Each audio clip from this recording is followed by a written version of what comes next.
सुप्रभात बच्चों। मैं आपका हिंदी शिक्षक देवी प्रसाद तिवारी आज की इस कक्षा में आप सभी का स्वागत करता हूं और आशा करता हूं आप सभी लोग अच्छे होंगे, स्वस्थ होंगे।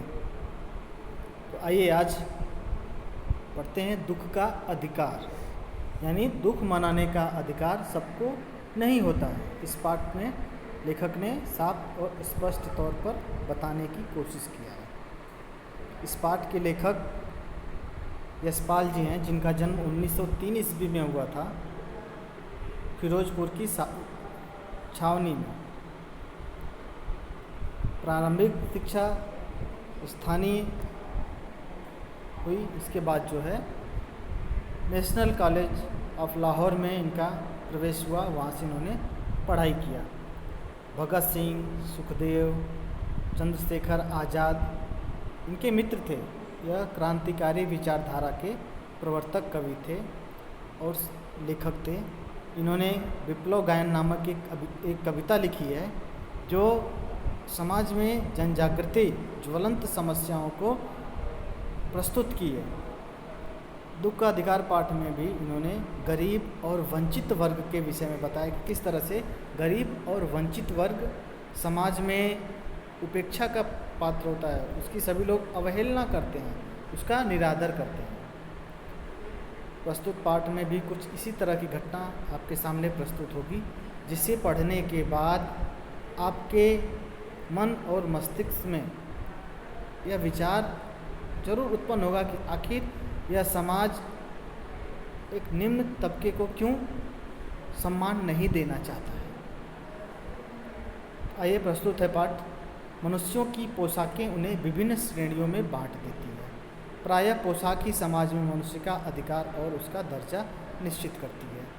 यह हमारे लिए अनेक बंद दरवाजे खोल देती है, परंतु कभी कभी ऐसी भी परिस्थिति आ जाती है कि हम जरा नीचे झुककर समाज की निचली श्रेणियों की अनुभूति को समझना चाहते हैं।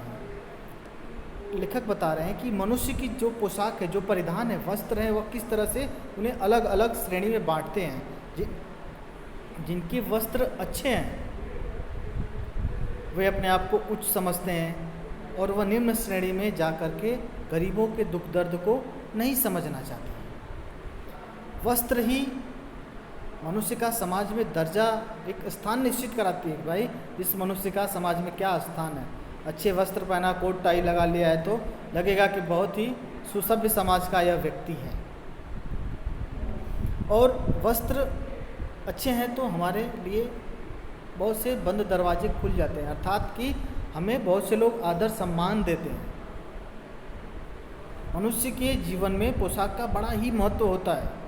पोशाक ही जो है मनुष्य को समाज में उसका दर्जा, उसका खुद का अधिकार बताती है कि उसका समाज में क्या अधिकार है। परंतु कभी कभी ऐसी भी परिस्थिति आती है कि जब हम नीचे झुक कर के, यानी कि समाज के निचले श्रेणी में, निम्न वर्ग में जाना चाहते हैं, उनकी अनुभूतियों को, उनके दुख दर्द को समझना चाहते हैं, तो उस परिस्थिति में हमारा जो वस्त्र है, जो हमारा परिधान है, वह हमें रोक देता है, हमारे लिए बंधन बन जाता है, अड़चन बन जाता है। अर्थात वह हमें ऐसा करने की परमिशन, ऐसा करने का आदेश नहीं देता है। अर्थात हम संवेदनहीन हो जाते हैं, संवेदनाहीन हो जाते हैं। हमारे मन में तो इच्छा उत्पन्न होती है कि भाई हम दुख दर्द को समझें निचली श्रेणियों के, परंतु कहीं ना कहीं हमारी वस्त्र, हमारे पोशाक हमें रोक लेते हैं। एक उदाहरण के माध्यम से बता रहे हैं कि जैसे वायु की लहरें कटी हुई पतंग को सहसा भूमि पर नहीं गिर जाने देती, उसी तरह खास परिस्थितियों में हमारी पोशाकें हमें झुक सकने से रोके रहती हैं। पतंग उड़ा रहे हो, पतंग उड़ते उड़ते आसमान में उड़ रही है और अचानक कट गई।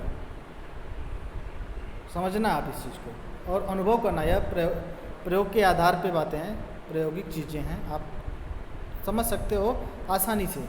पतंग उड़ते उड़ते आसमान में उड़ रही है और अचानक कट गई, तो कटने के बाद आप जिस स्थान पे खड़े हो, ज़रूरी नहीं है कि पतंग वहीं आपके पास ही गिरे। वह तो हवा का जैसे जैसे वेग बढ़ता रहता है, हवा का जैसे जैसे वेग, हवा का झोंका जैसे जैसे उसको लेकर के जाता है, वह वैसे वैसे आगे बढ़ते जाते हैं। और सहसा उसे ज़मीन पर नहीं गिराते, कुछ दूर ले जाकर के उसे ज़मीन पर गिराते हैं। ठीक वैसे ही खास परिस्थिति में, यानी किसी गरीब के दुख दर्द, खास परिस्थिति का मतलब किसी गरीब के दुख दर्द को हमें समझना है, उसकी अनुभूति हमें करना है, तो वह पोशाक हमारे लिए अड़चन बन जाती है, वह हमें ऐसा करने से रोक देती है। इस कहानी में एक महिला, एक बुजुर्ग महिला है, उसकी स्थिति के विषय में बता रहे हैं कि वह महिला किस तरह से समाज की अवहेलना का पात्र बन जाती है। बाजार में फुटपाथ पर कुछ खरबूजे डलिया में और कुछ ज़मीन पर बिक्री के लिए रखे जान पड़ते थे। खरबूजे के समीप एक अधेड़ उम्र की औरत बैठी रो रही थी। खरबूजे बिक्री के लिए थे, परंतु उन्हें खरीदने के लिए कोई कैसे आगे बढ़ता। खरबूजे को बेचने वाली तो कपड़े से मुँह छिपाए सिर को घुटनों पर रखे फपक फपक कर रो रही थी। आगे बता रहे हैं, कहानी को आगे ले चल रहे हैं कि किस तरह से एक महिला है जो टोकरी में खरबूजे रखी हुई है। किताब में आप देख सकते हैं कि यह एक दृश्य आपको दिखाई दे रहा है कि वह महिला किस तरह से उसमें खरबूजे रखी है और बाज़ार में बेचने के लिए लेके गई। फुटपाथ पे सड़क के किनारे बैठ गई, दुकान अपनी लगा ली। अगर उसको सामान बेचना है तो वह दुकान लगाएगी, ग्राहक को बुलाएगी, भाई खरबूजे ले लो, परंतु वैसा नहीं कर रही है। वो खरबूजे बेचने के लिए तो आई है, पर खरबूजे बेच नहीं रही है। वो क्या कर रही है, चुपचाप खरबूजे की डलिया वहीं रख दे रही है और फपक फपक के ज़ोर ज़ोर से रो रही है और अपने घुटनों को छिपा करके। खरबूजे बिक्री के लिए हैं, बेचने के लिए ही लेकर के आई है, परंतु फिर भी उस खरबूजे को वह बेच नहीं रही है। वह उन खरबूजों को बेच नहीं रही है। बेचने के लिए तो उसे आवाज़ लगानी पड़ेगी, रोने की ज़रूरत नहीं है। उसे ग्राहकों को अपनी तरफ आकर्षित करना पड़ेगा, बुलाना पड़ेगा, भाई खरबूजे मैं लेके आई हूँ तो खरबूजे बेच रही हूँ, आप खरीदो आके। पर वह खरबूजे को बेच नहीं रही है, बल्कि रोई जा रही है। ऐसा क्या दुख है, ऐसी क्या परिस्थिति है, ऐसी क्या विडंबना है जिसके कारण वह रो रही है। पड़ोस की दुकानों के तख्तों पर बैठे या बाजार के लोग घृणा से उस स्त्री के संबंध में बात कर रहे थे। उस स्त्री का रोना देखकर मन में एक व्यथा सी उठी, पर उसके रोने का कारण जानने का उपाय क्या था। आस पड़ोस के जो दुकानदार थे वो उस महिला की तरफ बड़ी घृणा से देख रहे हैं, जैसे लग रहा है कि क्या अपराध कर दिया, क्या गलती कर दिया इस महिला ने, जिसकी वजह से लोग उसे ऐसे घृणा से देख रहे हैं।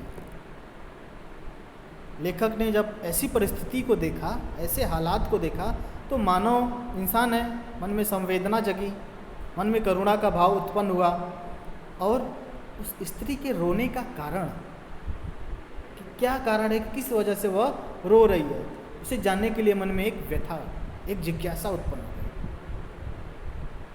कि रोने का क्या कारण है, आखिर यह इतना फपक फपक के क्यों रो रही है।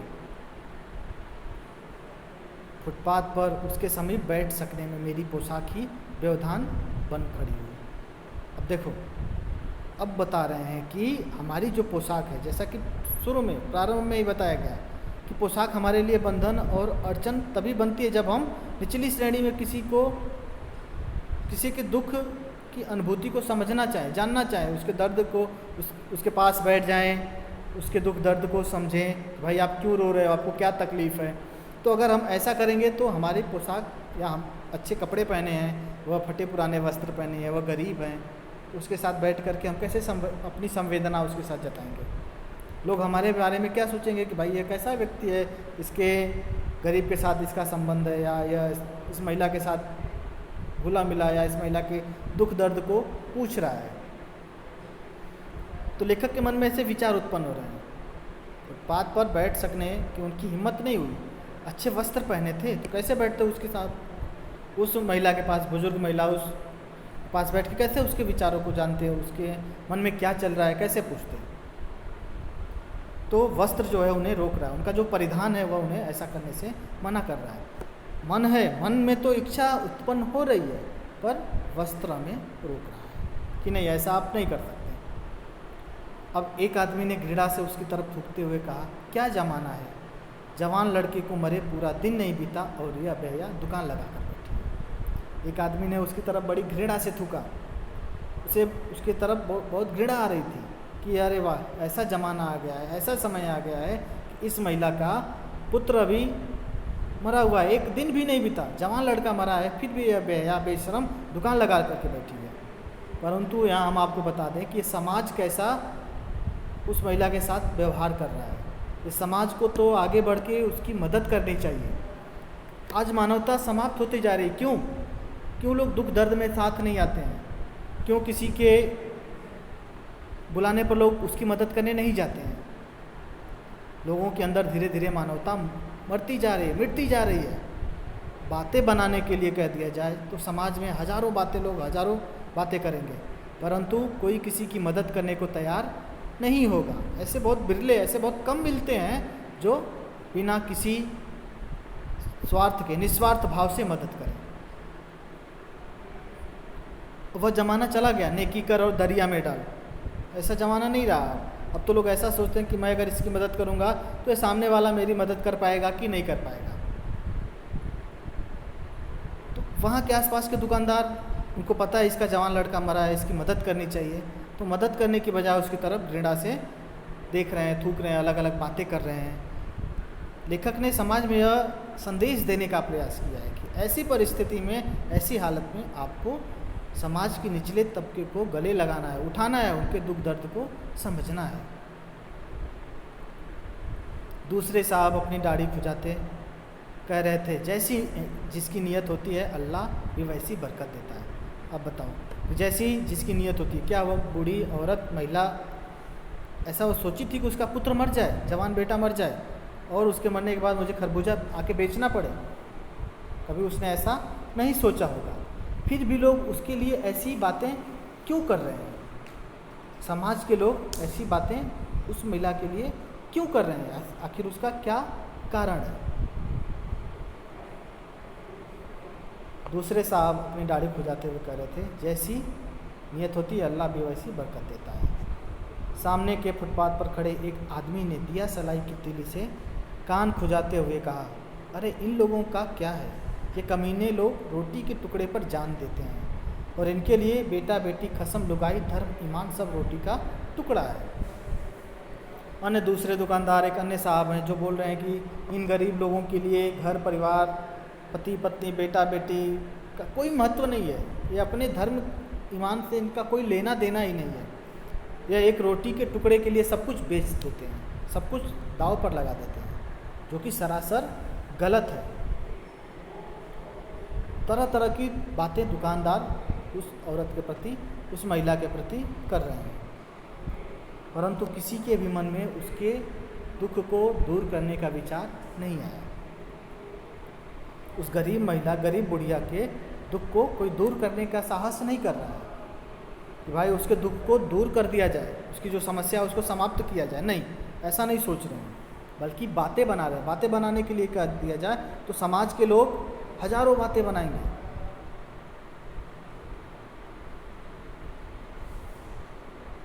अलग अलग कवियों ने भी इस विषय में लिखा है।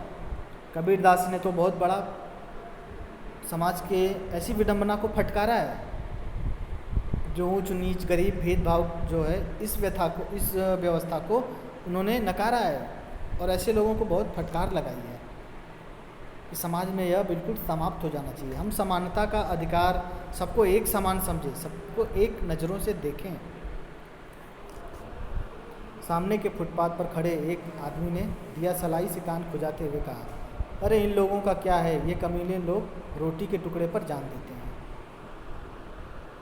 परचून की दुकान पर बैठे लाला जी ने कहा, अरे भाई इनके लिए मरे जिए का कोई मतलब ना हो, पर दूसरे के धर्म ईमान का तो ख्याल रखना चाहिए। एक अन्य दुकानदार, देखो बातें कैसे बन रही हैं, कोई घिटड़ा से थूक रहा है, कोई अलग अलग बातें कर रहा है, कोई कुछ बोल रहा है।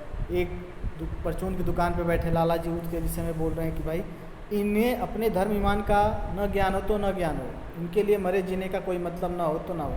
क्यों नहीं हो? गरीब व्यक्ति का अगर कोई बेटा बेटी कुछ भी मर जाए तो उसको भी तो उतना ही कष्ट होता है, उसको भी उतना ही दुख होगा, परंतु यह समाज इस चीज़ को नहीं मानता है। इस पाठ में यह पूरी तरह से आप लास्ट तक देखेंगे, तो अंत तक तो आप पूरी तरह से समझ जाएंगे। इनके लिए ना हो, लेकिन दूसरे के धर्म ईमान का तो ख्याल करना चाहिए।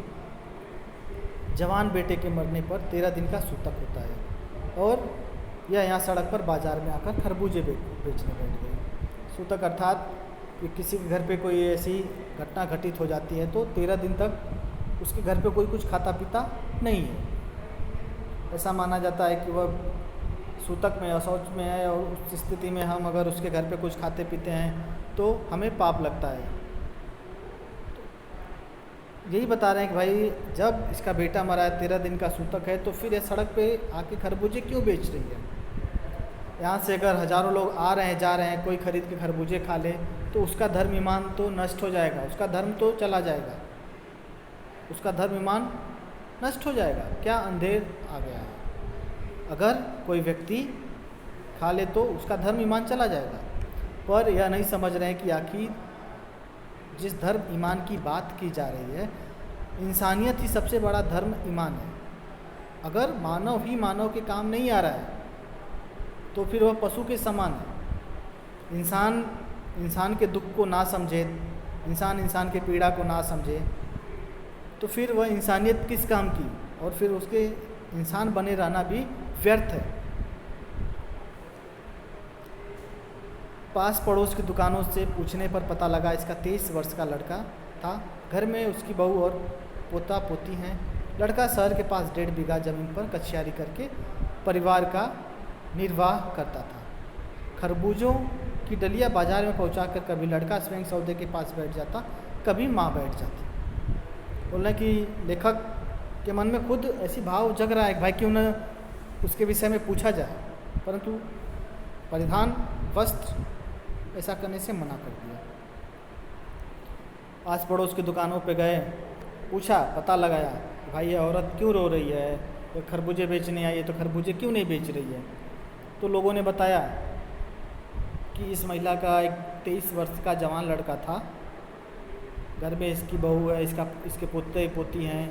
इसका लड़का शहर में 1.5 बीघा ज़मीन खरीदा है, उसी में कचियारी खेती करता है, सब्जी लगाता है, खरबूजे लगाता है, अलग अलग मौसम की जो सब्जियां आती हैं उन्हें लगाता है, बाज़ार में बेचता है। कभी कभी लड़का खुद ही बेचने चला जाता है और कभी कभी उसकी माँ चली जाती है। लड़का परसों सुबह मुँह अंधेरे बेलों में से पके खरबूजे चुन रहा था। गीली मेड़ की तरावट में विश्राम करते हुए एक सांप पर लड़के का पैर पड़ गया। सांप ने लड़के को डस लिया। आगे बता रहे हैं लोग कि परसों इसका लड़का खेत में खरबूजे तोड़ने गया था, अंधेरे बेला में, भोर में, सुबह 4 बजे। गर्मी के मौसम में खरबूजे जब लगाते हैं तो उसमें समय समय पर पानी भी चलाना पड़ता है खेतों में, और पानी बराबर चलाते रहना पड़ता है ताकि वह सूखे ना और फसल जो निकले, खरबूजा अच्छा निकले। तो गर्मी का मौसम है, अंधेरे बेले में खरबूजा तोड़ने गया है, तो गर्मी सबको लगती है, इंसान हो, जीव जंतु सबको गर्मी लगती है। एक सांप भी गर्मी से व्याकुल था और उसे गीली मेड़ की जो मेड़ बनी थी खेत में, उस मेड़ में जाकर के कोई जगह रही होगी, वहाँ पे जाके आराम से छिपकर तरावट में उसको ठंडा मिल रहा था, आराम लग रहा था, जाकर बैठ गया। अब उस बेचारे को क्या पता कि इसमें सांप बैठा है। वह चुपचाप खरबूजे तोड़ रहा है और जैसे ही उसका पैर सांप के ऊपर पड़ा, सांप ने लड़के को काट लिया। अब लड़के की बुढ़िया माँ बावली होकर ओझा को बुला लाई। झाड़ना फूकना हुआ, नाग देव की पूजा हुई। पूजा के लिए दान दक्षिणा चाहिए घर में, सब कुछ आटा और अनाज था, दान दक्षिणा में उठ गया। आगे बता रहे हैं कि किस तरह से जो है उस सांप ने बुढ़िया के लड़के को काट लिया। अब जो है बुढ़िया बावली हो गई बेचारी, इधर उधर भटकने लगी कि अपने पुत्र को कैसे जिंदा कराए, उसका जो पुत्र मरा है वह कैसे जो है उसको ठीक कराए। वह इधर उधर ओझा सोखा के पास, झाड़ फूक करने वाले के पास गई, उनको बुला कर लाई, उससे कोई लाभ नहीं हुआ। घर में जो कुछ भी था वह सब उठ करके दान दक्षिणा में चला गया। जो कुछ भी था, अनाज चावल, पैसे तो थे नहीं, तो वह सब वह बुढ़िया दान दक्षिणा में दे दी। उसके पास जो कुछ भी था सब कुछ समाप्त हो गया, कुछ भी नहीं बचा। माँ, बहू और बच्चे भगवाना से लिपट लिपट कर रोए। उसके बेटे का नाम था भगवाना। माँ यानी बुढ़िया, उसकी बहू और उसके बच्चे सब उससे लिपट लिपट कर रो रहे हैं। मतलब यह एक तरह से अंधविश्वास को भी उजागर कर रहे हैं इस पाठ में लेखक, कि किस तरह से जो है समाज में अंधविश्वास व्याप्त है। यानी सांप ने काटा तो उसके इलाज कराने की जगह पे भगवाना को ओझा सोखा से मंत्र से झाड़ फूँक करवाया गया। अगर ऐसी अज्ञानता ना होती तो शायद वह बच सकता था। इसका दो कारण था। पहला तो या तो वह गरीब है, उसके पास पैसे नहीं है, धन की कमी है जिससे वह इलाज करा सके, और दूसरा अंधविश्वास की वजह से ऐसा काम वो नहीं करा सके। अंधविश्वास की जड़ों वेड़ियों में जकड़ी हुई है, इसलिए वह अपने पुत्र का जीवन गंवा बैठे। एक मुंशी प्रेमचंद्र का एक कहानी है, मंत्र है, जिसमें उन्होंने यह दर्शाया है कि किस तरह से एक सांप ने एक बच्चे को काटता है। वो डॉक्टर का बेटा होता है। कभी कभी झाड़ फूँक काम भी कर जाती है, ऐसा नहीं कि हम इसे पूरी तरह से नकार दें या इनकार कर दें। कभी कभी काम कर जाती है, पर ज़्यादा अंधविश्वास या ज़्यादा अंधविश्वासी होना ठीक नहीं है। अभी भी बहुत से जगहों पे ऐसा देखने को मिलता है, ढोंग या अंधविश्वास कि लोग पूरी तरह से अंधविश्वास में जकड़े हैं, उससे बाहर निकलना नहीं चाहते। इसका मेन कारण है एक तो गरीबी, दूसरा लोग उतने जागरूक नहीं हो पा रहे हैं। बहुत कम वर्ग ऐसा बचा है या बहुत कम लोग ऐसे बचे हैं कि जो अभी अंधविश्वास को मानते हैं। उस मंत्र, उस कहानी में जो है प्रेमचंद जी ने दिखाया है कि डॉक्टर के बेटे को सांप ने काटा तो उसकी मृत्यु होते होते वह बच जाता है, क्योंकि डॉक्टर ने तो बहुत प्रयास किया बचाने का, पर वह अपने बेटे को नहीं बचा पाया। तो एक कोई बहुत बुजुर्ग व्यक्ति रहता है, वह सांप के विष को निकालने का मंत्र उसको मालूम रहता है, तो वह जा कर के जो है मंत्र से सांप के विष को निकालता है। पर हर केस में ऐसा नहीं होता है। हमें अंधविश्वास को बढ़ावा नहीं देना चाहिए। तो यहाँ पे यशपाल जी ने यह बताया है कि हम अंधविश्वास से दूर रहें और लोगों को भी सजग करें, लोगों को भी जागरूक करें। अब माँ ने भगवाना के बच्चे बहू सब उससे लिपट लिपट कर रो रहे हैं, पर वह बेचारा एक बार चुप हुआ तो फिर बोल ना सका। सांप के काटने की वजह से उसका जो जहर था पूरे शरीर में फैल गया, पूरा बदन काला पड़ गया, क्योंकि उसका इलाज नहीं हुआ। उसका दवा हुआ होता, उसकी दवा सही समय पे हुआ होता तो शायद ऐसा नहीं होता। पर जो भी उस समय परिस्थिति रही होगी उसी हिसाब से उस महिला ने किया। जिंदा आदमी नंगा भी रह सकता है, परंतु मुर्दे को नंगा कैसे विदा किया जाए। इसके लिए तो बजाज की दुकान से नया कपड़ा लाना ही होगा, चाहे उसके लिए माँ के हाथों की छन्नी कंगना ही क्यों न बिक जाए। बोला कि जिंदा आदमी है तो कैसे भी रह सकता है, घर में पर्दा लगा लिया, पर्दे के आड़ में घर के अंदर अपना आराम से रह रहा है, उसे कोई नहीं देखने जा रहा है। पर जो व्यक्ति मर गया है, मुर्दा आदमी है, उसे शमशान घाट में लेकर जाना है, उसको दाह संस्कार करना है, तो उसे ऐसे नंगे बदन कैसे ले जा सकते हैं। उसके लिए तो दुकान पे जा कर के कपड़े की दुकान से कफन खरीदना पड़ेगा, कफन से लिटाना, उसको ढकना पड़ेगा उसके शरीर को, तब जा कर के उसका दाह संस्कार करेंगे। अब माँ के पास पैसे नहीं है कि वह जाके खरीद के लेके आए, क्योंकि भगवाना तो मजदूरी करता था, जो पैसे मिलते थे उससे रोज़ का खर्च चलता था, रोज़ घर का खर्च उसी से चलता था। माँ के हाथों में जो कंगन कड़े थे, छन्नी कंगना मतलब अभी आज तो कोई नहीं पहनता है, बड़े मोटे मोटे हाथों में कलाइयों में आप देखे होंगे दादी वगैरह जो गांव में होती हैं वो पहनती है, मोटा मोटा चांदी का होता है, खूब मोटा सा होता है। आजकल उसको कोई नहीं पहनता क्योंकि उसका वज़न ज़्यादा होता है। लोग कांच की चूड़ियाँ या लाख की चूड़ियाँ पहनते हैं। तो इसमें भगवाना की माँ ने अपने हाथ का जो भी चूड़ी कंगन था सब बेच दिया, जो कुछ पैसे आए वह जो है उसके दाह संस्कार में समाप्त हो गया। भगवाना परलोक चला गया, घर में जो कुछ चुनी भूसी थी सो उसे विदा करने में चली गई।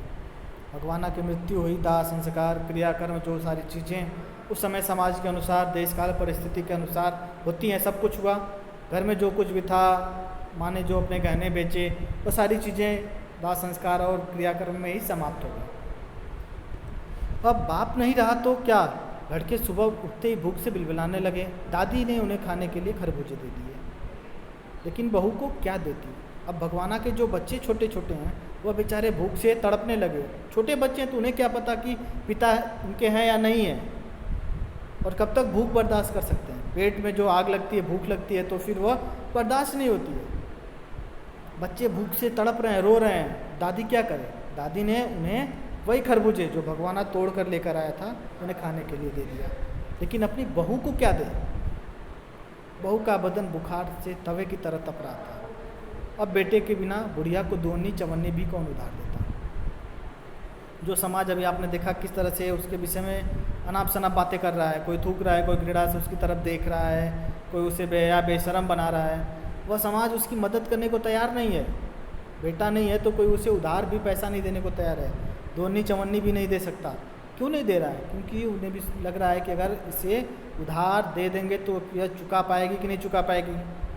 इसका बेटा तो है नहीं, तो बेटा नहीं है तो फिर पैसा यह कर्जा कहाँ से चुका पाएगी। तो इस चक्कर में जो दुकानदार लोग हैं वो लोग उसे कर्जा उधार पैसा नहीं दे रहे हैं। बुढ़िया रोते रोते और आँख पोंछते पोंछते भगवाना को बटोरे हुए खरबूजे डलिया में समेटकर बाजार की ओर चली। और चारा ही क्या था, बुढ़िया खरबूजे बेचने का साहस करके आई थी, परंतु सिर पर चादर लपेटे, सिर को घुटनों पर टिकाए हुए फपक फपक कर रो रही थी। वो बुढ़िया बड़ी हिम्मत करके, करेजा करके, अभी कुछ देर पहले आपने पढ़ा कि एक लोग बोल रहे थे कि भाई ये तो बेशरम बेहया लोग हैं, इन लोगों के लिए धर्म ईमान की कोई चीज़ नहीं है, बेटा बेटी का कोई महत्व नहीं है। पर बुढ़िया ने कितनी हिम्मत बटोरी अपनी बहू, अपने पोतों, अपने पोते पोती को खिलाने का प्रबंध करने के लिए।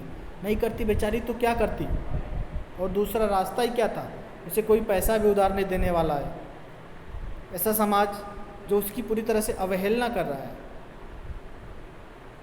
तो इस स्थिति में उसे दुख मनाने का भी अधिकार नहीं है। चाहते हुए भी वो दुख नहीं मना पा रही है।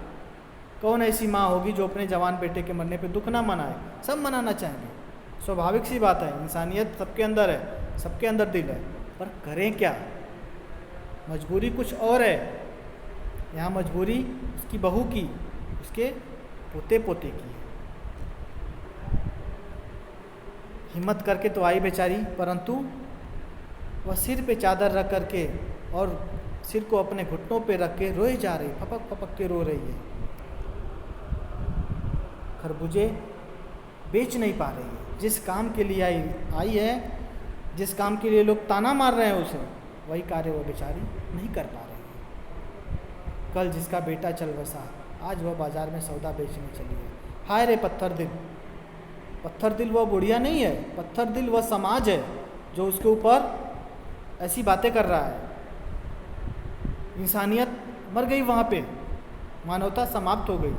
वह समाज के लोग और बाजार के लोग जो उसकी तरफ घृणा से बातें कर रहे हैं, वो पत्थर दिल हैं कि उसकी मदद करने की बजाय, उसके दुख को समझने की बजाय उसका मजाक उड़ा रहे हैं। उसके विषय में ऐसी बातें कर रहे हैं कि वह तो पत्थर दिल है, जो कि पूरी तरह से गलत है। उस पुत्र वियोगिनी के दुख का अंदाज़ा लगाने के लिए पिछले साल अपने पड़ोस के पुत्र की मृत्यु से दुखी माता की बात सोचने लगा। अब लेखक जो है यह सोच रहे हैं कि वह जो महिला, जो गरीब महिला बुढ़िया जिसका पुत्र मरा है, उसके दुख का अंदाज़ा अपने पड़ोस की एक महिला के साथ लगा रहे हैं, जो महिला बड़ी संभ्रांत है, बहुत अमीर महिला है, और उसके पुत्र की मृत्यु हो जाती है। और मृत्यु हो जाने के बाद वह महिला जो है 2.5 महीने तक अपने पलंग से नहीं उठ सकी। और एक माँ यह है कि जो पुत्र के मरे हुए 24 घंटे भी नहीं हुए और मजबूरी में उसे उठ के काम करना पड़ रहा है, खरबूजे बेचना पड़ रहा है बाजार में जा कर के। तो किस तरह से जो है यह समाज है, किस तरह से इस समाज के लोग हैं। वह महिला संभ्रांत महिला है, पैसे वाली है, उसके पास खूब पैसा है, इसलिए वह 2.5 महीने तक अपने बिस्तर से, अपने पलंग से नहीं उठ सकी। उसे 15-15 मिनट बाद पुत्र वियोग से मूर्छा आ जाती थी और मूर्छा न आने की अवस्था में आंखों से आंसू बहते रहते थे। 2-2 डॉक्टर हरदम सिरहाने बैठे रहते थे, हरदम सिर पर बर्फ रखी जाती थी। शहर भर के लोगों के मन में उस पुत्र शोक से द्रवित हो उठे थे। बता रहे हैं कि एक वह महिला है कि 2.5 महीने तक पलंग से नहीं उठ सकी, उठती थी तो 15-15 मिनट बाद उसे मूर्छा आ जाती थी, बेहोश हो जाती थी, और बेहोश नहीं होती थी तो आंखों से आंसू लगातार बहते रहते थे। हमेशा 2-2 डॉक्टर उसके सिर पे, उसके सर के पास खड़े रहते थे। हमेशा सिर पे ठंडा पानी, बर्फ़ की पानी उसके लगाए जाते थे। शहर भर के लोगों के मन में उस पुत्र शोक से शहर, अब देखो वह संभ्रांत महिला, इसलिए शहर के सभी लोग दुखी हैं, सबका मन द्रवित हो गया, सब दुख से व्याकुल हैं। पर यहाँ तो गरीब महिला है, वो तो गरीब है, उसके दुख से तो कोई व्याकुल नहीं हो रहा है, कोई उसके दुख से नहीं छटपटा रहा है, उल्टा उसके विषय में अनाप शनाप की बातें कर रहा है। जब मन को सूझ का रास्ता नहीं मिला तो बेचैनी से कदम तेज हो जाते हैं। इसी हालत में नाक ऊपर उठाए राह चलतों से ठोकरे खाता मैं चला जा रहा था, सोच रहा था। अब लेखक सोच रहे थे, चाह रहे थे कि पूछें, दुख को समझें, परंतु उनकी हिम्मत नहीं हुई। उनके वस्त्र, उनके परिधान ने उन्हें रोक दिया, और इस परिस्थिति में वह चुपचाप आगे बढ़ते चले जा रहे थे और सोचे जा रहे थे। शोक करने, गम मनाने के लिए सहूलियत चाहिए, और दुखी होने का भी एक अधिकार होता है। बोल रहे हैं कि दुख मनाने का, शोक मनाने का सबको सहूलियत होना चाहिए। अर्थात किस तरह से जो है उस संभ्रांत महिला और गरीब महिला दोनों के दुख मनाने के ढंग को लेखक ने बताया, दोनों के दुख को प्रकट किया। अगर मनुष्य के पास सुविधा है तो वह दुख भी मना सकता है, उसे दुख मनाने का अधिकार है। उसके पास धन संपदा है, उसके पास साधन है, तो वह कुछ भी कर सकता है। परंतु जिनके पास कुछ नहीं है वह कैसे दुख मनाए? जिनके पास कोई घर परिवार की जिम्मेदारी नहीं है तो अपने दुख को मनाएंगे, तभी वो अपने दुख को व्यक्त कर सकते हैं। परंतु गरीब आदमी के पास तो इतने साधन नहीं है, ना ही उनके पास ऐसा कोई खजाना है, तो गरीब आदमी को दुख मनाने की भी सहूलियत नहीं है।